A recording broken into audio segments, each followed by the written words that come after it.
Replace the cork with the Coravin Pivot stopper. Make sure the cap is on while the wine is not being served.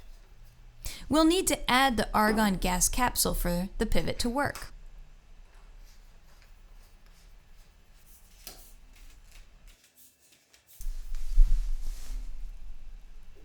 Insert the pivot into the stopper until it clicks. To pour, press the button on the top of the pivot and release to stop. Remove the pivot carefully to avoid drips. Replace the cap on the stopper. The pivot also comes with an aerator attachment, which is great for bold red wines.